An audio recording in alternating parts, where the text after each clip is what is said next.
கிராமப்புறங்களில் போகும்போது பார்ப்பேன், நிறைய இளைஞர்கள் வந்து பொது இடங்களில் மரத்தடியில் அங்கெல்லாம் உட்காந்து கூட்டமாக பேசிகிட்டு இருப்பாங்க. இவங்கெல்லாம் இப்படி டைமை வேஸ்ட் பண்ணுறாங்களே அப்படின்னு நினைக்கும் போது தான் ரூரல் இண்டஸ்ட்ரியல் ட்ரைனிங் ப்ரோக்ராம் தோணுச்சு. இப்போ ஃபார் எக்ஸாம்பிள் பம்ப் செட் இருக்குது, அதில் மோட்டர் ரிப்பேர் ஆகிடுது, இந்த மோட்டர் வைண்டிங் அதெல்லாம் பண்ணி எல்லாம் கொஞ்சம் செட்டில் ஆனவங்கெல்லாம் பார்த்தேன் நான். இதெல்லாம் பண்ணால் அவங்களுக்கு கிராமத்திலேயே செட்டில் ஆகிறதுக்கு இதுவரையில் ஒரு 2.5 லட்சம் பேரை கடந்திருக்கோம். விருதுநகர் மாவட்டத்தையே அடாப்ட் பண்ணியிருக்கோம். இப்போ இதுவரையில் ஒரு 1500 பேரும் படிச்சிருக்காங்க. எங்களுடைய டார்கெட் அந்த மாவட்டத்தில் குறைஞ்சபட்சம் 5000 பேருக்கு இந்த மாதிரி கல்வியை சொல்லித்தரணும், படிக்க வைக்கணும்.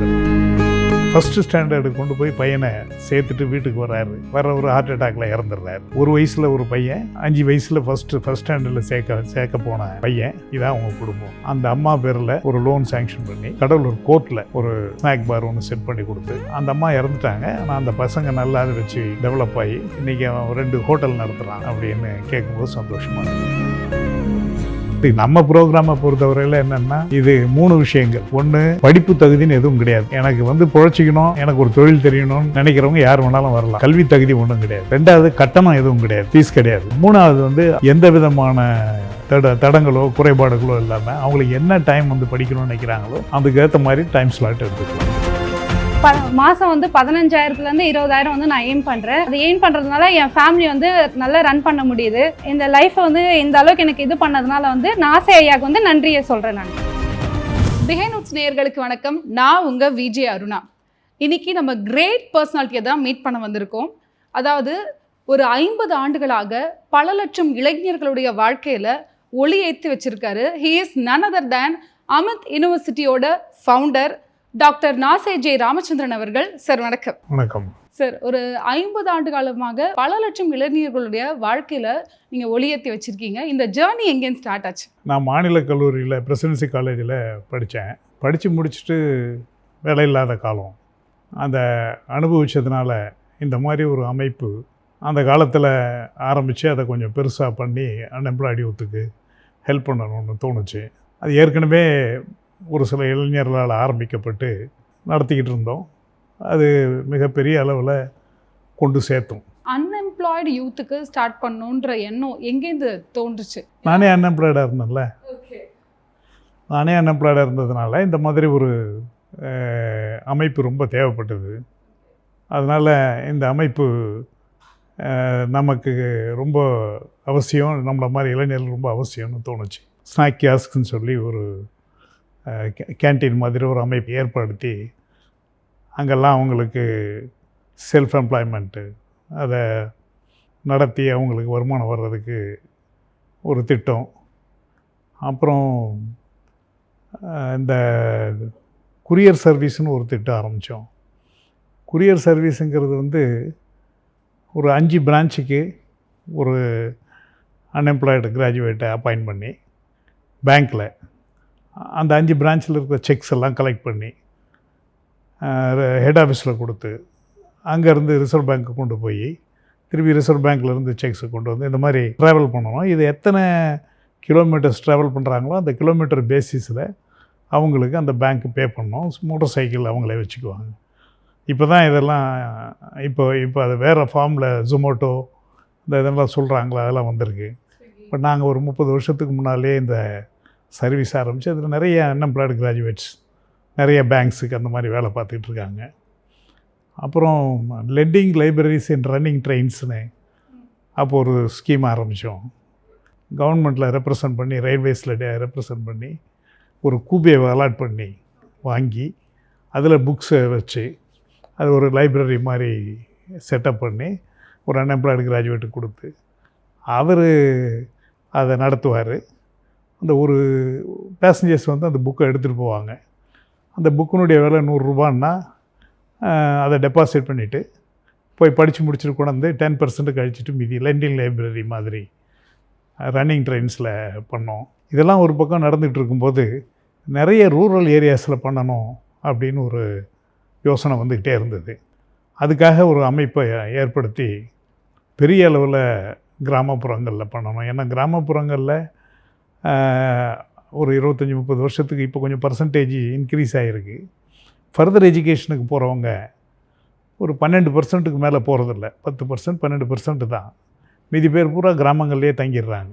கிராமங்களில் தங்குற அந்த இளைஞர்களுக்கு சரியான வழிகாட்டுதல் இல்லாமல், சரியான மேல் படிப்பு இல்லாமல் அவங்க தேங்கி போகிறாங்க. இளைஞர்கள் தான் ஒரு நாட்டினுடைய முதுகெலும்பு. அதனால் அவங்களுக்கு பயனுள்ள மாதிரி ஏதாவது இருக்கணுமே அப்படின்னு சொல்லி நான் கிராமப்புறங்களில் போகும்போது பார்ப்பேன். நிறைய இளைஞர்கள் வந்து பொது இடங்களில் மரத்தடியில் அங்கெல்லாம் உட்காந்து கூட்டம் கூட்டமாக பேசிகிட்டு இருப்பாங்க. இவங்கெல்லாம் இப்படி டைமை வேஸ்ட் பண்ணுறாங்களே அப்படின்னு நினைக்கும்போது தான் இந்த ரூரல் இண்டஸ்ட்ரியல் ட்ரைனிங் ப்ரோக்ராம் தோணுச்சு.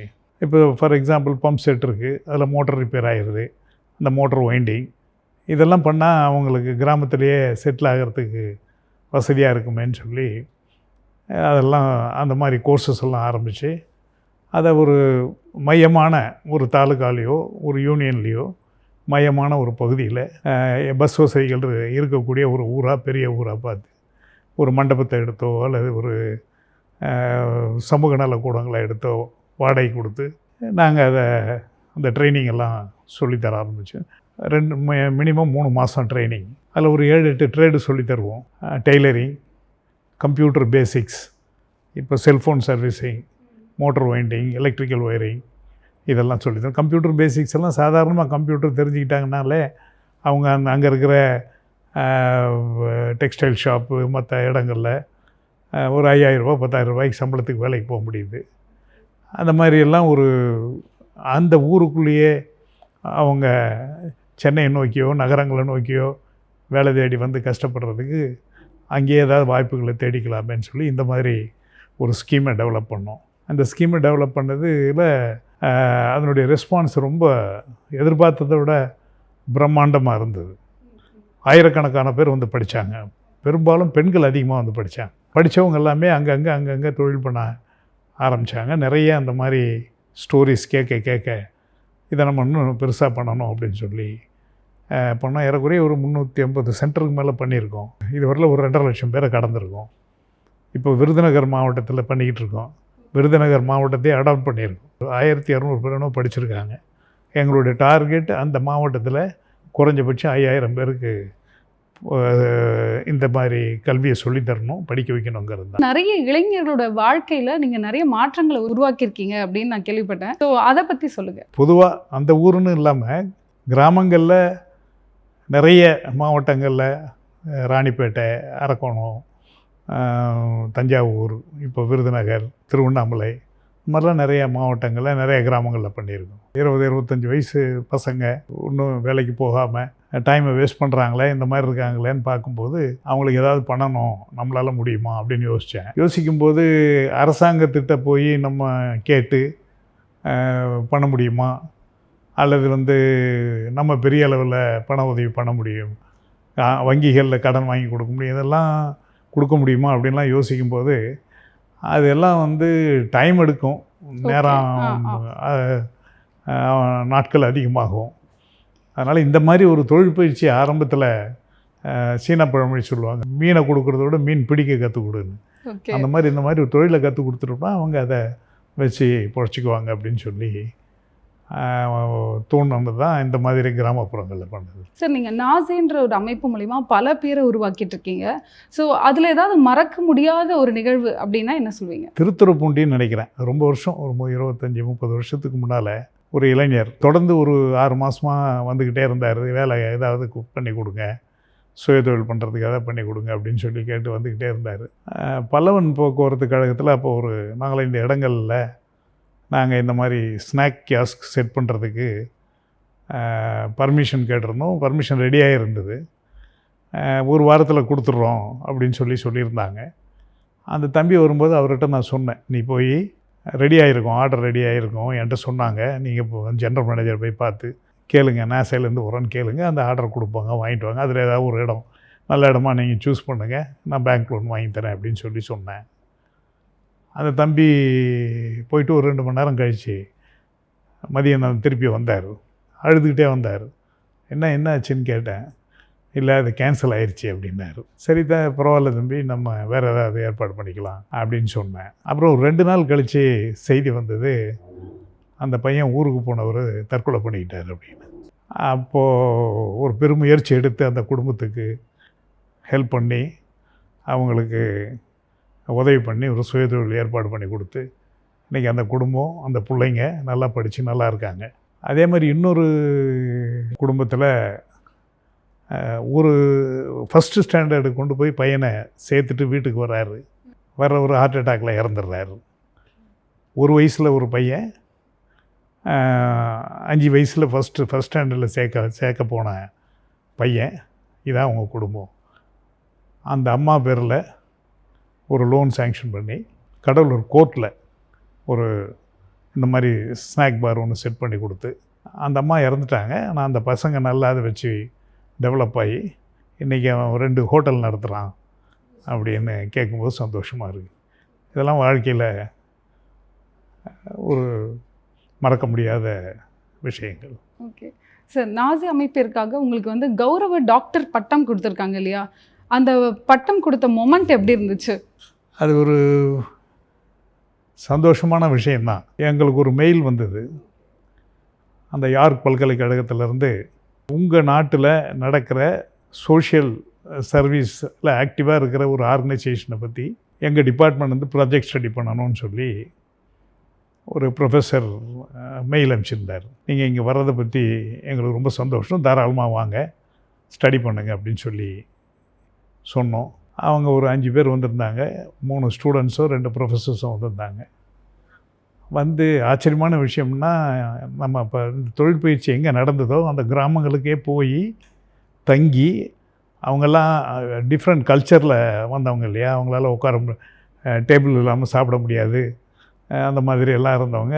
ஆனாலும் தரையில் உட்காந்து சாப்பிட்டு அவங்களே இந்த ஸ்டூடெண்ட்ஸுக்கு கிளாஸ் எடுத்து இது உண்மையிலேயே எந்த அளவுக்கு கமிட்டடாக நடக்குது, உண்மையாக நடக்குதுங்கிறத பார்த்துட்டு ப்ராஜெக்ட் ஸ்டடி பண்ணி அவங்க அந்த ஸ்டடி ரிப்போர்ட்டை கொடுக்கறதுக்கு ஒரு வாரமாக 10 நாளாக இருந்துட்டு போனாங்க. அப்புறம் ஒரு 2 மாதம் கழித்து எனக்கு ஒரு கடிதம் வந்தது. உங்கள் சர்வீஸ்லாம் பார்த்தோம், நாங்களே நேரடியாக பார்த்தோம், நாங்கள் ப்ராஜெக்ட் ஸ்டடி பண்ண தான் வந்தோம், ஆனால் அந்த சர்வீஸை பார்த்த பிறகு உங்களுக்கு வந்து ஒரு ஆனரிஸ் காசா கௌரவ டாக்டர் பட்டம் கொடுக்கணும்னு நினைக்கிறோம் அப்படின்னு சொல்லி எழுதியிருந்தாங்க. அது சந்தோஷமாக தான் இருந்தது. வாழ்க்கையில் பண்ணுற சர்வீஸுக்கு ஒரு ரெக்கக்னிஷன். நான் அங்கே போயிருந்தேன். அங்கே போய் தான் அந்த பல்கலைக்கழகத்தில் அந்த பட்டமளிப்பு விழாவில் கலந்துக்கிட்டேன். அது ரொம்ப நெகிழ்ச்சியான ஒரு விஷயம். அந்த வெள்ளைக்கார பல்கலைக்கழக வேந்தர் டாக்டரேட் கொடுத்தாங்க. இது கேட்கும் போதே ரொம்ப சந்தோஷமாக இருக்குது. சார், ஆக்சுவலி இந்த மாதிரி அமைப்பு ஆரம்பிக்கும் போது நிறைய பாலிடிக்ஸ் பண்ணுவாங்க, நிறைய கிரிட்டிசிசம் வரும், நம்ம அதில் வந்து நிறைய ஃபெயிலியர்ஸ், அப்ஸ் அண்ட் டவுன்ஸ் பார்த்துருப்போம். ஸோ இந்த மாதிரி சுச்சுவேஷன்லாம் நீங்கள் எப்படி கடந்து வந்தீங்க? அதாவது நாங்கள் இதை ஆரம்பிக்கும்போது இந்த கிராமங்களில் நடத்தும்போது என்ன பண்ணுவாங்கன்னா, ஆரம்ப கட்டத்தில் இப்போது ஒரு தெளிவு வந்துருச்சு. ஆரம்பத்தில் ரெகக்னைஸே பண்ணியிருக்க மாட்டாங்க இல்லையா இந்த அமைப்பு? பண்ணியிருக்க மாட்டாங்க. பல சந்தேகங்கள் அவங்களுக்கு. ஒரு கிராமத்தில் நடப்பு கூட அவர் இருக்கார், அந்த கிராமத்தில் நடத்தினவர். அந்த கிராமத்தினுடைய அரசியல்வாதிகளோ அல்லது பொதுமக்களோ அது ஆர்வலர்களோ ஏதோ ஒன்று சொல்லிட்டு வருவாங்க. வந்து ஏன் இதை நடத்துகிறீங்க, உங்களுக்கு என்ன நோக்கம், என்ன வெளிநாட்டிலேருந்து ஃபண்டு வருதா, அல்லது ஏதாவது அரசியல் மத பிரச்சாரம் பண்ணுறீங்களா, அல்லது வந்து ஏதாவது வேறு ஏதாவது நோக்கம் இருக்கா அப்படின்னு மாறி மாறி மாறி வந்து கேட்பாங்க. சிலர்லாம் அக்கௌண்ட்ஸை காட்டுங்க, எவ்வளோ ஃபீஸ் வாங்குறீங்க, அதை காட்டுங்க, இதை காட்டுங்கெல்லாம் வந்து கேட்பாங்க. முதல்ல கொஞ்சம் அப்படி இருந்தது. ஆனால் சின்சியராக இது நடக்குது, எந்த விதமான நோக்கமும் இல்லை, இருக்குது சர்வீஸ் பண்ணணும், அந்த கிராமத்தில் இருக்கிற இளைஞர்களுக்கு ஒரு நல்ல கல்வி, நல்ல தொழிலை சொல்லித்தரணுங்கிறத தவிர வேறு ஒன்றும் நோக்கம் இல்லைன்றது புரிஞ்சுக்கிட்ட பிறகு இப்போல்லாம் யாரும் அதை பற்றி கேட்குறதில்ல. இந்த அமைப்பை ஸ்டார்ட் பண்ணி ஒரு 20-30 ஆண்டுகளுக்கு மேலே ஆயிடுச்சு இல்லையா? இதோட ஃப்யூச்சர் பிளான், இதை வந்து நீங்கள் எப்படி பார்க்குறீங்க ஃப்யூச்சர் பிளானில்? அதாவது இப்போது கவர்மெண்ட்டே இதை நிறைய எடுத்து ஆரம்பிச்சு பண்ணுறாங்க. இந்த ஸ்கில் டெவலப்மெண்ட் ப்ரோக்ராம்னு கவர்மெண்ட் ஆஃப் இந்தியாவில் இப்போ ஏறக்குறைய ஒரு 15-20 வருஷமாக அதை பற்றி அதிகமாக பேசுகிறாங்க. பட் நம்ம ப்ரோக்ராமை பொறுத்தவரையில் என்னென்னா, இது 3 விஷயங்கள். ஒன்று, படிப்பு தகுதின்னு எதுவும் கிடையாது. எனக்கு வந்து பிழைச்சிக்கணும், எனக்கு ஒரு தொழில் தெரியணும்னு நினைக்கிறவங்க யார் வேணாலும் வரலாம். இப்போ கல்வி தகுதி ஒன்றும் கிடையாது. 2வது, கட்டணம் எதுவும் கிடையாது, ஃபீஸ் கிடையாது, ஃபுல்லாக ஃப்ரீ, டோட்டலி ஃப்ரீ. 3வது வந்து அவங்களுக்கு வந்து எந்த விதமான தடங்களோ குறைபாடுகளோ இல்லாமல் அவங்களுக்கு என்ன டைம் வந்து படிக்கணும்னு நினைக்கிறாங்களோ அதுக்கேற்ற மாதிரி டைம் ஸ்லாட் எடுத்துக்கலாம். ஸோ அந்த மாதிரி இருக்கிறதுனால அது நிறைய பேருக்கு போகுது. இன்னும் தமிழ்நாட்டில் இன்னும் இப்போ விருதுநகர் பண்ணிக்கிட்டு இருக்கோம். நீங்கள் கேட்டது மாதிரி நாங்கள் ராமநாதபுரம், சிவகங்கை, இந்த பக்கம் திருவண்ணாமலை, இது ஆரணி, திருவண்ணாமலை, இந்த பக்கம்லாம் நிறைய பேர் வந்துக்கிட்டே இருக்காங்க இல்லையா படித்து முடிச்சுட்டு. அதனால் அது இந்த சேவை மக்களுக்கு தொடர்ந்து தேவைப்படும். நாங்களும் தொடர்ந்து நடத்திக்கிட்டே இருக்கோம். சரி, இன்னைக்கு நிறைய இளைஞர்கள் வந்து ஸ்டார்ட் அப் பிஸ்னஸ்னு பண்ணிட்டு இருக்காங்க. அந்த மாதிரி பிஸ்னஸ்க்கு வரவங்களுக்கு நீங்கள் சொல்கிற அட்வைஸ்னால் என்னன்னு சொல்வீங்க? அதாவது ஒரு நாடு முன்னேறணும்னா அரசாங்கம் மட்டுமே முன்னேற்ற முடியாது. அரசாங்கம் சில ஸ்கீம்ஸை கொண்டு வரலாம். தனிப்பட்ட நபர்கள் முயற்சியினால தான் நாடு முன்னேறும். இப்போ சிலரெல்லாம் வந்து இப்போ இன்ஃபோசிஸ், நாராயணமூர்த்தி இன்ஃபோசிஸ் ஆரம்பித்ததுக்கும் கவர்மெண்ட் சில ரூல்ஸ் அண்ட் ரெகுலேஷன்ஸ் கொண்டு வந்திருக்கலாம். அந்த மாதிரி தனி மனித முயற்சிகள் முக்கியமாக அவங்களுக்கு வந்து இளைஞர்களுக்கு தேவையானது தன்னம்பிக்கை. இப்போ நான் இங்கே வேலை செய்கிறேன் அல்லது இந்த தொழில் பண்ணுறேன், நான் நல்லா இருக்கேன் அப்படின்னு சொல்லும்போது ஒரு மிகப்பெரிய சந்தோஷம் டெஃபினட்டாக வரும். எனக்கு தோணுனதெல்லாம் இந்த அடித்தட்டு மக்களுக்கு, கிராமப்புறத்தில் இருக்கிறவங்களுக்கு, படிச்சுட்டு மேலே வர முடியாமல் இருக்கிறவங்களுக்கு, வீட்டிலையே இருக்கிற லேடிஸுக்கு, அந்த மாதிரி ஆளுகளுக்கு தான் நான் இதுவரையில் பண்ணிக்கிட்டு இருக்கேன். அது தொடரும். கல்வியை இலவசமாகவே கொடுத்துக்கிட்டு இருக்கீங்க மாணவர்களுக்கு. உங்கள் மூலிமா பல மாணவர்கள் உருவாக்கிட்டு இருக்காங்க. இதை பார்க்கும்போது எப்படி இருக்குது? எங்களுக்கு நோக்கம் என்ன, அவங்க வந்து நல்லபடியாக வரணும், நல்லா வாழ்க்கையில் முன்னேறணும் அப்படின்றதுக்கு நாங்கள் பண்ணுற ஒரு சின்ன உதவி, ஒரு முனைப்பு. இப்போ அவன் வந்து இதுக்குன்னு ஒரு கம்ப்யூட்டர் ட்ரைனிங் சென்டருக்கு போய் படித்து அதுக்கு பணம் கட்டி அது 500 ரூபாயோ 5000 ரூபாயோ அது கூட கட்ட முடியாத நிலைமையில் நிறைய பேர் இருக்காங்க. உதாரணத்துக்கு இதுக்கு இடுப்புக்கு கீழே நீங்கள் சில நபர்களை பார்த்துருப்பீங்க. இடுப்பு கீழே வந்து சுத்தமாக ஆக்ஷனே இல்லாத பேரலைஸ் அட்டாக் சொல்லுவோம். ஒரு சென்டர் நடத்தும்போது அந்த ஆள் வருவார், நகர்ந்துட்டே வருவார். அவர் பக்கத்தில் ஏதோ ஒரு ஊர்லேருந்து வருவார். அங்கேருந்து ஒரு பஸ்ஸில் ஏறி வந்து அங்கே யாரோ ஒருத்தர் உதவியை கேட்டு சைக்கிளில் வந்து கரெக்டாக 9 மணிக்கு அந்த சென்டர் திறக்குதுன்னா 9 மணிக்கு அவர் வந்து உட்காந்துருப்பார். அந்த அளவுக்கு சின்சியராக. அது முக்கியமாக காரணம் என்னென்னா, இந்த மாதிரி ஒரு சென்டர் நடக்குது, ஃப்ரீயாக சொல்லித்தராங்க.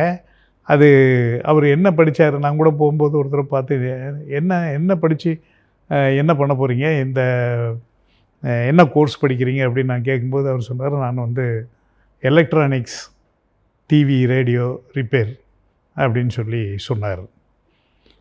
அந்த கோர்ஸ் படித்தார், முடித்தார்.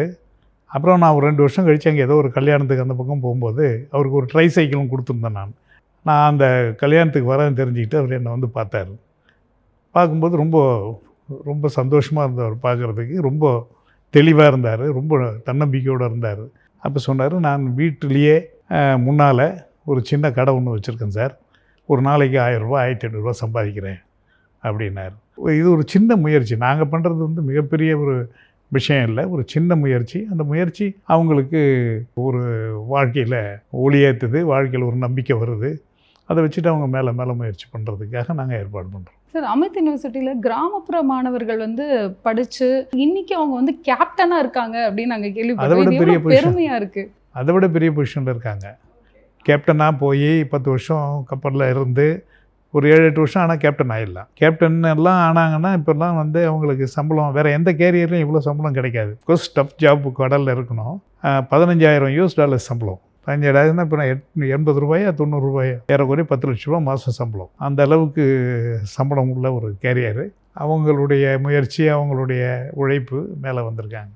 அதுக்கு ஃபவுண்டேஷனாக இந்த இன்ஸ்டிடியூஷன் அமைஞ்சது. சார், நம்ம அமித் நிறுவனம் மூலிமா பல லட்சம் மாணவர்கள் நம்ம உருவாக்கிட்டு இருக்கோம். இந்த மாதிரி வேறு என்னென்ன கல்வி நிறுவனங்கள் நீங்கள் பண்ணிக்கிட்டு இருக்கீங்க சார்? இல்லை, அது ஒரு medical college, pharmacy college, nursing college எல்லாம் வச்சுருக்கேன். பல லட்சம் மாணவர்கள் நீங்கள் இந்த மாதிரி பார்க்கும்போது அவங்க லைஃப் சேஞ்சிங் மொமெண்ட்னு ஒன்று இருக்கும் இல்லையா, அதை உங்ககிட்ட ஷேர் பண்ணியிருப்பாங்க இல்லையா, அதில் ஏதாவது ஒரு நிகழ்வு சொல்லுங்களேன். கவுஷெட்டில் வேலை செய்கிறேன். மில்க்மேன் கூட கிடையாது, பால் கறக்கிறவர் கிடையாது, மாட்டு பண்ணையில் வேலை செய்கிறவர். அவர் வந்து பையனை படிக்க வைக்கணும்னு ஆசைப்பட்டார். நான் படிக்க வச்சேன். படித்து முடிச்சுட்டு இப்போது 3 பசங்களையும் படிக்க வச்சார். இதே ஃபீல்டில் நேவல் ஆர்கிடெக்சர், ஷிப் பில்டிங்கில் ஒரு பையனையும் மீதி 2 பேர். இப்போ அடிக்கடி வருவார். எதுக்கு வருவார்னா, வீடு கட்டியிருக்கேன், கிரகப்பிரவேசத்துக்கு வாங்க, பிள்ளைக்கு கல்யாணம் இருக்குது, கல்யாணத்துக்கு வாங்க, புதுசாக ஃப்ளாட் வாங்கியிருக்கேன் அப்படின்னு வருவார். ஸோ அந்த மாதிரி வாழ்க்கை தரம் கண்டிப்பாக உயருது, வாழ்க்கையில் முன்னேறதை நானே கண் கூட பார்க்குறேன். சார், இந்த அமித் யூனிவர்சிட்டி உருவானது எப்படி சார்? அந்த காலகட்டத்தில் நிறைய செல்ஃப் ஃபைனான்சிங் காலேஜஸ் வந்துக்கிட்டு இருந்தது. அப்போது நிறைய பேர் காலேஜஸ் ஆரம்பிச்சிக்கிட்டு இருந்தாங்க, இன்ஜினியரிங் காலேஜஸ். அந்த காலகட்டத்தில் நான் வந்து இந்த துறையில் மேரிடைம் எஜுகேஷனுக்குள்ளே நான் வந்தேன். ஓகே. அப்போ தான் நான் ஆரம்பிச்சது. அப்போ ஆரம்பிக்கும்போது அது நான் ஏற்கனவே சொன்ன மாதிரி ஃபாரின் கொலாபரேஷனோடு தான் ஆரம்பிக்கும்போதே தான் ஆரம்பித்தோம்.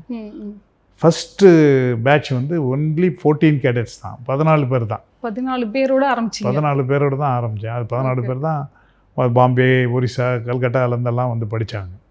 அந்த 14 பேரோடு ஆரம்பித்தது தான் இன்றைக்கி பெரிய விருட்சமாக வளர்ந்துருக்கு. ஓகே. ஆயிரக்கணக்கான பேர் படிச்சுட்டு போயிருக்காங்க.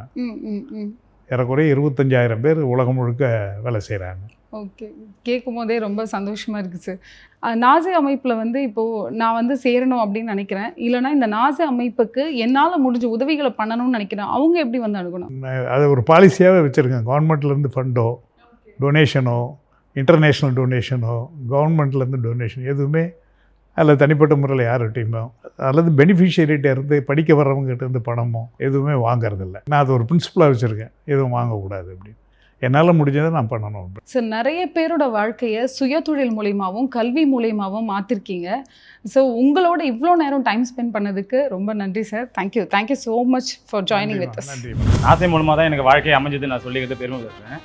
2003 அப்துல்லாபுரம் ஃபஸ்ட்டு சென்டரில் தான் படித்த ஃபஸ்ட்டு சாதனையாளர் நான் தான்றதை பெருமையாக சொல்லிக்கிறேன். நான் அதில் வந்து கம்ப்யூட்டர் கோர்ஸ் படித்தேன். நாசை மூலமாகவே எனக்கு வந்து வேலைவாய்ப்பு முகாம் ஒன்று ஆரம்பித்து கொடுத்தார். அதில் நான் பார்ட்டிசிபேட் பண்ணி அதில் எனக்கு வந்து வேலைவாய்ப்பு கிடைச்சிது. நீ ஏஷியாஸ் நம்பர் 1 பெயிண்ட் இண்டஸ்ட்ரியில் நான் ஒரு சீனியர் ஸ்டாஃபாக இன்றைக்கி வந்து சமுதாயத்தில் ஒரு நல்ல நிலைமையில் நான் இருக்கேன். இந்த வாய்ப்பு எனக்கு கொடுத்தது நாசை மூலமாக தான் எனக்கு வந்தது. டெய்லரிங்கு, ஆரி ஒர்க்கு, கம்ப்யூட்டர் எல்லாருமே போட்டாங்க. அதில் டெய்லரிங், ஆரி ஒர்க்கு, கம்ப்யூட்டர் கற்றுக்கிட்டேன். இருந்தாலும் நான் டெய்லரிங் மேலே இன்ட்ரெஸ்ட் இருந்ததுனால நான் வந்து நல்லா கற்றுட்டு அப்புறம் வீட்லேயே ஒரு 10 பேர் கிளாஸ் எடுத்தேன். அதுவே ஒரு 10 வருஷமாக நாங்கள் எங்கள் குடும்பத்துக்கு தேவையான அளவுக்கு வருமானத்துக்கு வந்து நான் வழி பண்ணிக்கினேன். நாசையில் 3 மந்த் கோர்ஸாக நான் கம்ப்யூட்டர் கோர்ஸ் படித்தேன். அதுக்கப்புறம் டிகிரி முடிச்சுட்டு நான் மேரேஜ் பண்ணாங்க, குழந்தெல்லாம் பிறந்துருச்சு. என்ன வேலைக்கு என்னால் வெளியில் போக முடியாது. ஸோ இந்த நாசை சர்டிஃபிகேட் வச்சு நான் ப்ரௌசிங் சென்டர் ஆரம்பிச்சுட்டு அதை ரன் பண்ணிட்டு இருக்கேன். இப்போ நான் என்னால் ஃபேமிலியும் பார்த்துக்க முடியுது, ப்ரௌசிங் சென்டர் வச்சு அதையும் ரன் பண்ணிட்டு என்னால் ஏர்ன் பண்ண முடியுது. ஆர்காட்டில் வந்து 2010 வந்து நாசே கிளாஸ் வந்து நடத்துனாங்க. அந்த நாசே கிளாஸில் வந்து டெய்லரிங்கும் ஆரி ஒர்க்கும் நாங்கள் கற்றுக்கணும். இப்போ கற்றுட்டு வீட்லேயே வந்து நாங்கள் பிஸ்னஸ் பண்ணுறோம், கிளாஸும் எடுக்கிறோம், ப்ளஸ் இந்த ஒர்க்கும் நாங்கள் பண்ணி கொடுப்போம். மாதம் வந்து 15,000லேருந்து 20,000 வந்து நான் எய்ம் பண்ணுறேன். இது எய்ம் பண்ணுறதுனால என் ஃபேமிலி வந்து நல்லா ரன் பண்ண முடியுது. நான் வந்து வலசரவாக்கம் பிரான்ச்லேருந்து வரேன். காலேஜ் முடித்தேன், பிகாம் டிகிரி முடிச்சுட்டு நான் வந்து சரி ஜாபுக்கோ அந்த மாதிரி ட்ரை பண்ணுறதுக்கு முன்னாடி ஏதாச்சும் ஒரு ஸ்கில் இல்லை கோர்ஸ் வந்து நம்ம கற்றுக்கிட்டோன்னா நல்லா இருக்குமே அப்படின்ற மாதிரி நான் வந்து நிறைய பார்த்துட்டு இருந்தேன். வீட்டுக்கிட்டேயே வந்து நாசே சென்டர்னு சொல்லிட்டு அங்கே கோர்ஸ் நடத்துகிறாங்க. ஃப்ரீயாகவே சொல்லித்தரேன் அப்படின்னு சொல்லியிருந்தாங்க. ஃப்ரீன்னு சும்மா ஏதோ ஏனோ தானோன்னு சொல்லி தரணும் அப்படின்றது இல்லாமல் நல்லாவே சொல்லி கொடுத்தாங்க. ரொம்ப பெனிஃபிட்டாக இருந்துச்சு. ஒரு இதையுமே பார்த்து நமக்கு புரிகிற வரைக்கும் நல்லா சொல்லி கொடுத்தாங்க. அது முடிச்சதுக்கப்புறமா ஒரு நல்ல கம்பெனியில் வேலைக்கு போய் ஒரு 20 to 25க்குள்ளே நம்ம வந்து சம்பாதிக்கிறேன் அப்படின்னாலே அது நாசே தான் போய் சேரும். ஆனால் நாசேன்னா அந்த ஓனர்லாம் நமக்கு தெரியாது. அந்த நாசேன்ற ஒரு பேர் தான் வந்து நாங்கள் ரொம்ப கடமைப்பட்டிருக்கோம். அதுக்கு நிறைய ஃப்ரீ சென்டர் இருக்குது, இருந்தாலும் இந்த மாதிரி நான் எங்கேயுமே பார்க்கல, நான் கேள்வியும் படலை. இந்த வாய்ப்பை ஏற்படுத்தி கொடுத்த நாசே ஐயாவுக்கு ரொம்ப ரொம்ப நன்றி. வணக்கம், என் பேர் ஸ்ரேஷ், ராணிப்பேட்டை மாவட்டம் பணப்பாத்தில் நாசே கிளாஸ் வந்து ரன் பண்ணிக்கிறாங்க. 2004 இது பண்ணிக்கிறாங்க. Motor winding, fan winding, mixie winding எல்லாம் சொந்தமாக சொல்லித்தர, சொந்தமாக கடை வச்சுங்க சொன்னாங்க. நாசே ராமச்சந்திர சாருக்கு ரொம்ப நன்றி. அது மூலிமா இந்த தொழில் செய்ய சொந்தமாக குறிப்பிடுங்கிறேன். அதுக்கு ரொம்ப நன்றி. எல்லாருக்கும் வணக்கம். என் பேர் சந்தர் பிரகாஷுங்க. நான் பாண்டிச்சேரியில் உள்ள வெளியூரில் ஸ்ரீ பிரசன்னா மெஸ் என்ற சைவ உணவகத்தை கிட்டத்தட்ட ஒரு 25 வருஷமாக நல்லபடியாக நடத்தின்னு வரேன். ஐயா தான் எனக்கு வந்து இந்த வழிவகுத்து கொடுத்தாரு. படித்த வேலை இல்லாத பட்டதாரிகளுக்கு வந்து நாசே அசோசியேஷன் மூலயமா ஒரு காஃபி பார் ஒன்று வச்சு எங்கள் அம்மா பேர்களுக்கு வந்து வச்சு கொடுத்தாரு. அதை வந்து நான் நல்லபடியாக நடத்தின்னு வந்தேன். பிறகு என்னுடைய சொந்த முயற்சியால் வந்து வெளியூரில் வந்து 2006 ஸ்ரீ பிரசன்னா மெஸ் சைவ உணவகம் என்ற ஒரு மெஸ்ஸை வந்து ஆரம்பித்தேன். கிட்டத்தட்ட ஒரு 20 வருஷமாக பண்ணிட்டு இருக்கிறேன். முன்ன உதாரணமாக இல்லை, நேச ராமச்சந்திரன் ஐயாவுக்கு ரொம்ப நன்றி தெரிவிச்சுக்கிறேன். அவருடைய பணி வந்து 50வது வருஷம் தொடர்ந்து இருக்குது. இந்த பணி வந்து மேலும் சிறக்க என்ன மாதிரி நிறைய பேர் வந்து பயனடைந்திருக்கிறாங்க. அதனால் அவரை வந்து எங்களால் வாழ்த்த முடியல. அதனால் அவரை நாங்கள் வணங்கி வரவேற்கிறோம். நன்றி, வணக்கம். 2005 வந்து பார்த்தீங்கன்னா நாசையில் படித்தேன். கம்ப்யூட்டர் கோர்ஸ் படித்து முடித்தேன். இப்போ செல்ஃபோன் கிராம் வச்சுருக்கேன். 20 வருஷத்துக்கு மேலே ஆச்சு. நல்லா போயிட்டுருக்கு. 10 வருஷம் நாசையில் வந்து படித்தேன். 13 நாள் இப்போ வந்துருக்கேன். இந்த வாய்ப்பு கொடுத்த நாசை நன்றி. எல்லாருக்கும் வணக்கம். என் பேர் வந்து கவனப்பிரியா. நான் அருப்புக்கோட்டையிலேருந்து வரேன். நான் வந்து கவர்மெண்ட் எக்ஸாமுக்கு வந்து ப்ரிப்பேர் பண்ணிட்டு இருக்கேன். அப்போ தான் வந்து இங்கே நாசைங்கிற கல்வி நிறுவனத்துல இருந்து ஃப்ரீ கிளாஸஸ் சொல்லித்தரதா வந்து எனக்கு தெரிய வந்தது. இங்கே டேலி, கம்ப்யூட்டர் எல்லாமே ஃப்ரீயாகவே சொல்லித்தராங்க. ஸ்டார்டிங்கில் வந்து எனக்கு டேலியை பற்றி எந்த ஐடியாவும் இல்லை. இப்போ வந்து நான் இங்கே கிளாஸ் ஜாயின் பண்ணி ஒரு 2 மந்த்ஸ் ஆகுது. நல்லாவே சொல்லித்தராங்க. தியரி, ப்ராக்டிக்கல் எல்லாமே நல்லா சொல்லித்தராங்க. இங்கே இருக்கிற ஸ்டாஃப்ஸ் வந்து எத்தனை தடவை கேட்டாலும் சொல்லித்தராங்க. இது வந்து எனக்கு ரொம்ப யூஸ்ஃபுல்லாக இருக்குது. வெளியே எங்கே வேலைக்கு போனாலும் எவ்வளோ ஜாப் பண்ண முடியுங்கிற அளவுக்கு எனக்கு கான்ஃபிடென்ட் வந்து இருக்குது. இந்த நிறுவனத்துக்கு வந்து நான் என்னோட நன்றியை தெரிவிச்சுக்கிறேன்.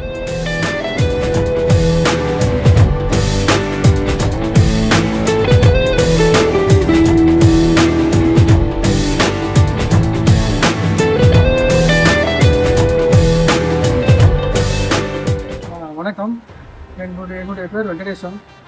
வணக்கம். என் பேர் முருகானந்தம். நாங்கள் வந்து டிஎன்எஸ்சி பேங்க்கில் நாசேக் கொரியர் சர்வீஸ் மூலமாக பணிபுரிஞ்சிருக்கோம். எங்களுக்கு நாசே ஐயா தான் இந்த வேலையை 35 வருட காலமாக சர்வீஸ் பண்ணிகிட்ருக்கோம். இன்றைக்கி நாங்கள் இங்கே நல்லா இருக்கோம்னா அதுக்கு காரணம் நாசே ஐயா தான். நாசே ஐயாவுக்கு நன்றி. Today I want to thank you from the bottom of my heart for everything you have done for me. After I completed my 12th standard, you gave me the opportunity and you helped me with a free of cost scholarship and allowed me to study naval architectures. So because of your support, I was able to complete and continue my education and complete my degree. So I will always be grateful to you. And once again, happy birthday, sir. Wishing you a good health, happiness and many more years of success. Thank you so much. எனது பேர் அருணாச்சலம். அப்பா பேர் பச்சையப்பன். நான் ஸ்ரீரங்கராஜபுரம் கிராமம் ஒரு விவசாய குடும்பத்தில் இருந்து வருகிறேன். நான் அமட் யூனிவர்சிட்டியில் BE மெக்கானிக்கல் இன்ஜினியரிங் படித்தேன். அதற்கான முழு செலவையும் நமது கல்லூரியின் வேந்தர் ஐயா திரு நாசி ஜே ராமச்சந்திரன் அவர்களை ஏற்றுக்கொண்டார். இங்கு நானும் அத்துறையில் முதல் மாணவனாக தேர்ச்சி பெற்றேன். கப்பல் துறையில் அதிக வேலைவாய்ப்புகள் உள்ளது என்று கூறி கடல்சார் படிப்பான கிராஜுவேட் மெரைன் இன்ஜினியரிங்கை படிக்கச் சொன்னார். அதற்கான முழு செலவையும் அவர்களே ஏற்றுக்கொண்டார். இப்பொழுது நான் அப்போலோ ஷிப் மேனேஜ்மெண்ட் என்ற ஷிப்பிங் கம்பெனியில் வேலை செய்து கொண்டிருக்கிறேன். இந்த வீடியோவையும் அந்த கப்பலில் இருந்து தான் எடுத்து கொண்டிருக்கிறேன். என்னை போன்ற பல விவசாய குடும்பம் ஏழை மாணவர்களுக்கு நமது கல்லூரியின் வேந்தர் பல கல்வி உதவிகளை நமது அமட் பல்கலைக்கழகம் மூலமாக செய்து கொண்டிருக்கிறார் என்பதை நான் இந்த வீடியோ மூலம் அனைவருக்கும் தெரியப்படுத்த விரும்புகிறேன். வணக்கம். என் பெயர் தாமோதர். நான் கடந்த 30 வருடங்களுக்கு மேலாக GDP வங்கியில் நேசே கூறியராக பணியாற்றி வருகிறேன். இந்த வாய்ப்பை எனக்கு நேசே ஐயா அவர்கள் கடந்த 30 வருடங்களுக்கு முன்பே வழங்கியதால் இன்று நானும் என் குடும்பமும் நிறைந்த வாழ்க்கையை வாழ்ந்து கொண்டிருக்கிறோம். வணக்கம். என் பேர் வெங்கட் நாராயணன். சென்னை நேசே அலுவலகத்தில் கொரியர் சர்வீஸ் பண்ணிட்டு 30 வருஷமாக நான் வேலை பார்த்துன்னு இருக்கிறேன். சென்னையில் உள்ள கூட்டுறவு வங்கியில் எனக்கு வேலை வாய்ப்பை ஏற்படுத்தி கொடுத்த நேசே ஐயாவுக்கு ரொம்ப நன்றி. வணக்கம் சார். நான் வந்து குருராஜ்பேட்டையிலேருந்து பேசுகிறேன். ராணிப்பேட்டை மாவட்டம். நான் ஒரு தமிழ் மாற்றுத்திறனாளி. முட்டி போட்டுன்னு தான் போவேன். நாசேயில் வந்து இந்த மாதிரி ட்ரைனிங் கொடுத்தாங்க 2004. அந்த ட்ரைனிங் வந்து நான் கற்றுக்கிட்டேன். ப்ளவுஸு, சுடிதாரு எல்லாமே தைப்பேன். சொந்தமாக துணி கடை வச்சுங்க. ஒரு 10 வருஷம் துணி கடை ரன் பண்ணேன். சமுதாயத்தில் ஒரு நல்ல ஒரு போல்ட்னஸ் சிங்கம் பெண்ற மாதிரி இருக்கிறேன் sir.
of York St John University to confer an honorary degree of the university, Jana Kiraman Ramachandran, to be presented by Dr. Graham Hamilton, Head of Programme Psychology.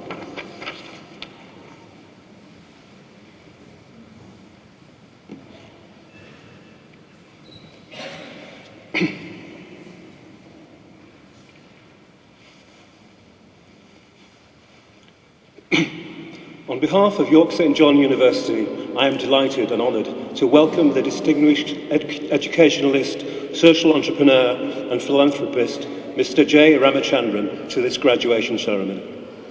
I first met Mr. Ramachandran in my capacity as Head of Programme for York St John's Psychology Programme. In the second year of their studies, our psychology students take a module called Psychology of Work, which involves a work placement. This module aims to provide an introduction to selected key theories and concepts in work psychology related to specific problems and issues in real-life case studies and to carry out small-scale empirical studies in the workplace. Ramachandran has not only made a great contribution to education in India, but has also exhibited a keen sense of social responsibility in the country. In the 1970s, Ramachandran saw a massive need to provide training and employment opportunities for the young of Tamil Nadu. Whilst many benefited from the Indian education system, very few went on to gain secured employment. Reasoning that what the people needed was skills and opportunities, and guided by the principle that service to people is service to God, Ramachandran set about providing free training and self-employment opportunities for the youth of Chennai. I present to you for the award of the degree of Doctor of Education, honoris causa, Mr. Janaki Raman Ramachandran.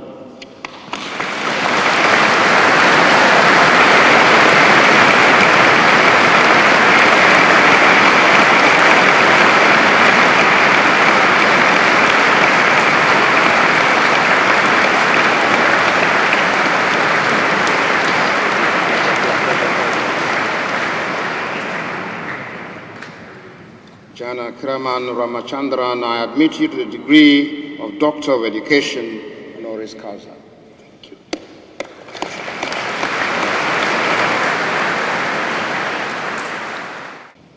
Honorable Chancellor, respected Vice Chancellor, distinguished guests, ladies and gentlemen, I am really happy and at the same time extremely thankful for the honor conferred on me by the University of York. Sir, once again I thank the University for the honor, which I am sure will inspire us to further expand our activities, to partner with our nation in a humble way of course, to make it strong.